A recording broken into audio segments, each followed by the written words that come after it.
Oggigiorno, oggi scusia, oggi strasia, Bien le bonjour amis connectés, nous nous retrouvons par cette énième journée de confinement pour un nouvel épisode de Mais c'est complètement surréaliste. Je suis Isiane Glorieux, j'ai 17 ans.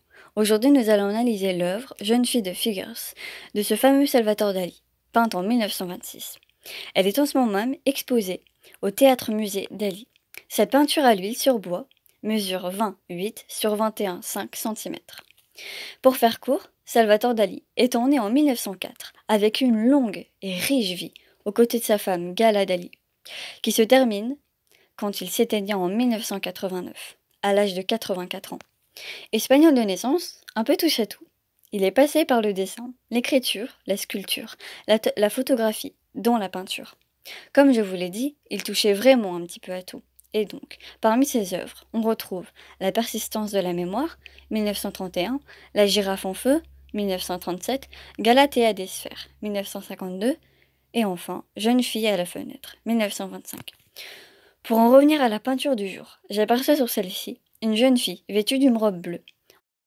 Elle porte une barrette rose, tant ses cheveux bien coiffés. Elle confectionne de la dentelle et a tout un padelle de fournitures de couture à ses côtés. Cette jeune fille semble seule sur son balcon. Au second plan, je peux apercevoir une petite ville, terne de par ses couleurs et l'absence plus que présente d'habitants. Les quelques bâtiments qui sortent du lot sont une église ainsi qu'un hôtel. Enfin, au dernier plan, je peux contempler un somptueux décor avec des grandes et jolies montagnes, ainsi qu'un beau ciel virant de plus en plus pastel. Ce chef-d'œuvre me fait penser à une superbe chanson de Linda Lemay, du nom de l'architecte, car pour moi, cette jeune fille voulait faire autre chose de sa vie, mais dû à l'influence de ses parents, elle est contrainte à broder encore et encore. De son balcon, elle ne voit que mélancolie et désertitude, comme beaucoup de jeunes filles avant elle, dans toutes les époques.